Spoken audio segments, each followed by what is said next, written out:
Hello everyone, मेरा नाम जाहिद आलम चौधरी है और इस साल नीट में मेरा स्कोर 666 है और ये मेरा फर्स्ट अटैम्प्ट भी था। आज मैं आप लोगों के साथ नीट 2025 के लिए जो 9 महीने बाकी रह गया है उसको कैसे बेहतर यूटिलाइज़ करके आप लोग एक अच्छा स्कोर कर सकते हो उसके बारे में बात करूँगा। आप लोगों में से बहुत लोगों ने अभी तक प्रिपरेशन स्टार्ट कर दिया होगा और बहुत लोगों ने स्टार्ट नहीं किया होगा ये सोच के कि इस साल कॉलेज मिल जाएगा या नहीं मिलेगा ये सोच के। तो मेरा सजेशन ये है कि अभी आप लोग स्टार्ट कर दीजिए प्रिपरेशन। 9 महीने एक सफिशिएंट टाइम है एक अच्छे मेडिकल कॉलेज में जाने का, और अगर आप लोग बेहतर यूटिलाइज़ कर सकते हो इस 9 महीने को तो एक अच्छा स्कोर कर सकते हो नीट में। तो बहुत लोगों को ये लग रहा होगा कि इस साल कट ऑफ बहुत ज़्यादा चला गया, लेकिन उसका पीछे कहीं ना कहीं बहुत सारा रीज़न है। एक तो रीज़न ये है कि इस साल सिलेबस में बहुत सारा रिडक्शन हुआ है। जो रटने वाला चैप्टर केमिस्ट्री में था वो हटा दिया गया है, उसके बाद बायो में भी कुछ चैप्टर हटा दिया गया है। तो उसके लिए कहीं ना कहीं कंपटीशन थोड़ा ज़्यादा हो गया। दूसरा रीज़न ये है कि इस साल पेपर बहुत ही आसान था। अगर आप लोग देखोगे लास्ट ईयर का कंपैरिजन में भी इस साल आसान था, क्योंकि ज़्यादातर क्वेश्चन इस बार डायरेक्ट पूछा गया था। तो बहुत सारा क्वेश्चन में ऐसा ट्विस्ट नहीं था, तो उसके लिए भी हो सकता है ज़्यादा कट ऑफ चला गया। तो मेन बात ये है कि आप लोगों का प्रिपरेशन अच्छा होना चाहिए। अगर आप लोगों को प्रिपरेशन अच्छा है तो आप किसी भी कंडीशन हो तो आप लोग निकल ही जाओगे। बहुत लोगों का ये क्वेश्चन है कि कितना आवर्स पढ़ना चाहिए, तो मैं एक रफ आइडिया दूंगा, आप लोग चेंज कर सकते हो अपने हिसाब से। तो मेरा हिसाब से 8 + 6 आवर आप लोग पढ़िए। 8 आवर जो है वो आप लोग लेक्चर को दीजिए, लेक्चर देखने में और उसका नोट्स लिखने में। और बाकी जो 6 घंटा बाकी रह गया है वो आप लोग सेल्फ स्टडी में दीजिए। सेल्फ स्टडी सबसे ज़्यादा इम्पोर्टेंट हुई है। बहुत लोगों के साथ ये दिक्कत आता है कि ऑनलाइन जो पढ़ते हैं उन लोगों को लेक्चर देखने और नोट्स लिखने में ही पूरा दिन चला जाता है, तो पढ़ने का ही टाइम ही नहीं मिलता है सेल्फ स्टडी करने का। तो मेरा सजेशन ये है कि आप लोग दिन में लेक्चर देखिए और दिन में ही सब कुछ नोट्स लिखना सब कुछ ख़त्म कर दीजिए, और रात में जितना भी टाइम मिलता है मिनिमम 6 घंटा मैं बोलूँगा सेल्फ स्टडी करना है। नेक्स्ट क्वेश्चन है कि सिलेबस कब तक ख़त्म करना है। तो मेरा हिसाब से आप लोग फरवरी से पहले सिलेबस ख़त्म कर दीजिए, क्योंकि जितना ज़्यादा टाइम आप लोग रिवीजन और फुल टेस्ट देने में दोगे उतना ही आप लोगों का स्कोर बूस्ट होगा। तो मेरा हिसाब से फरवरी से पहले सिलेबस ख़त्म कर दो। अब मैं सब्जेक्ट वाइज अप्रोच बताऊंगा।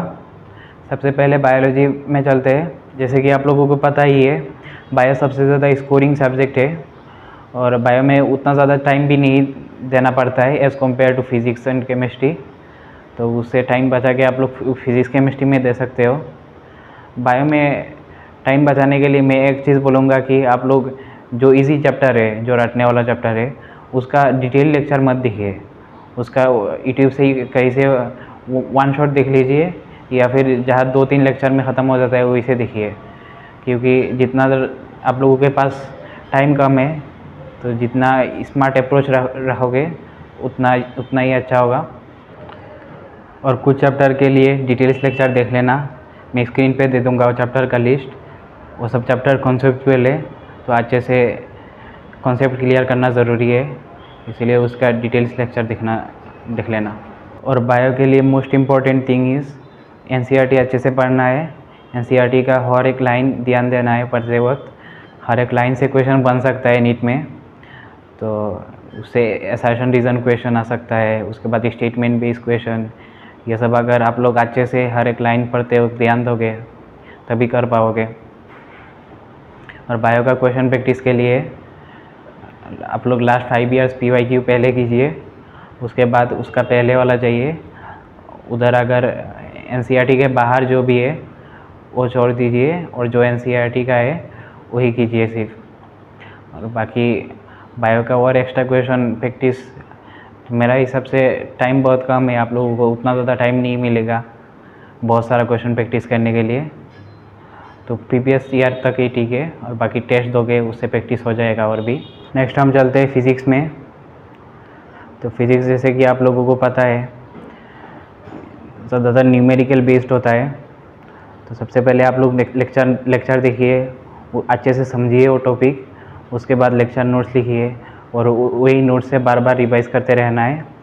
और थ्योरी के लिए किसी किताब या मॉड्यूल में मत जाइए, थ्योरी के लिए सिर्फ क्लास नोट्स ही काफ़ी होता है।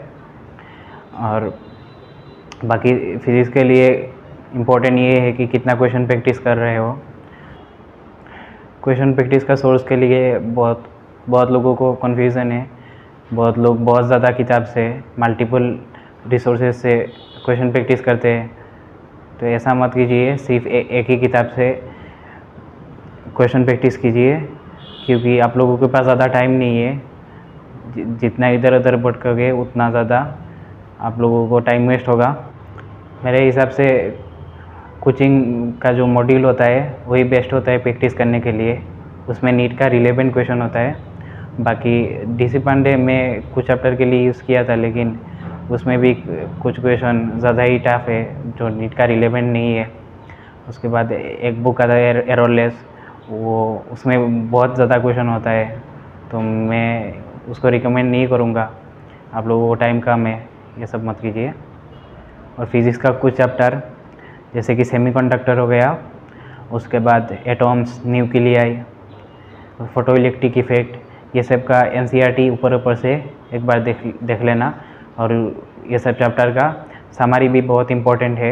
इस साल समरी से एक क्वेश्चन आया था एटम्स का, तो वो भी पढ़ लेना। फिज़िक्स का फॉर्मूला सबसे ज़्यादा इम्पोर्टेंट है, फॉर्मूला बेस्ड क्वेश्चन ही आता है नीट में। तो आप लोग एक काम कीजिए, जो भी इम्पोर्टेंट फार्मूला है हर चैप्टर के साथ उसको लिखते जाइए एक अलग कॉपी में। उससे क्या होगा, आप लोगों का जो रिवीजन करोगे आप लोग, तब आप लोगों को बहुत हेल्प मिलेगा। उससे आप लोग जल्दी रिवाइज कर सकते हो जब टाइम कम होगा। केमिस्ट्री का जैसे कि आप लोगों को पता है 3 पार्ट्स होता है, फिजिकल केमिस्ट्री, इनऑर्गेनिक केमिस्ट्री और ऑर्गेनिक केमिस्ट्री। तीनों का अप्रोच अलग अलग है। फिजिकल केमिस्ट्री के लिए जो भी क्लास का नोट्स है वो इम्पोर्टेंट होता है, तो क्लास नोट आप लोग अच्छे से रिवाइज कीजिए। उसके बाद कुछ चैप्टर का एनसीईआरटी पढ़ सकते हो, जैसे कि 12 का इलेक्ट्रोकेमिस्ट्री हो गया। उसके बाद सॉल्यूशन, ये सब का एनसीईआरटी पढ़ सकते हो। और अगर नहीं पढ़ना है तो भी चलेगा, उतना ज़्यादा इम्पोर्टेंट नहीं है। और फिजिकल का न्यूमेरिकल लगाना, क्वेश्चन प्रैक्टिस करना बहुत ज़्यादा इम्पोर्टेंट है। उसके लिए भी मैं कोचिंग का मॉड्यूल रिकमेंड करूँगा, वो अच्छा होता है। नेक्स्ट चलते हैं हम इनऑर्गेनिक केमिस्ट्री में। इनऑर्गेनिक केमिस्ट्री सिर्फ एनसीईआरटी पढ़ना है। एनसीईआरटी से ही क्वेश्चन आता है। अगर क्लास नोट एनसीईआरटी बेस्ड है तो उसको भी फॉलो कर सकते हो, और एनसीईआरटी बेस्ड क्वेश्चन ही लगाना इनऑर्गेनिक केमिस्ट्री के लिए। बाकी ऑर्गेनिक केमिस्ट्री का कुछ चैप्टर पहले जो है बेसिक क्लियर करना ज़रूरी है, आईयूपीएसी नोमेनक्लेचर, उसके बाद आइसोमरिज्म, जीओसी, ये सब टीचर से अच्छे से पढ़ना है। उसका नोट्स पढ़ना वही काफ़ी होगा। उसके बाद जो भी चैप्टर है हाइड्रोकार्बन और 12th का जो ऑर्गेनिक का पार्ट है, 12th का ऑर्गेनिक पार्ट, वो एनसीईआरटी मेन है। एनसीईआरटी से डायरेक्ट लाइन पूछता है नीट में, तो उसका एनसीईआरटी किसी भी हालत में स्किप नहीं करना है, उसका एनसीईआरटी पढ़ना ही है।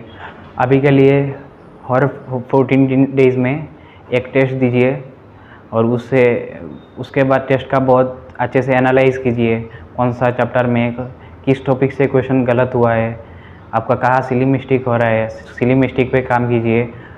वही सिली मिस्टेक लास्ट तक रह जाता है नीट के लिए, नीट तक। मेरा नीट का एग्ज़ाम में भी बहुत सारा सिली मिस्टेक हुआ था, तो वो ध्यान रखिए।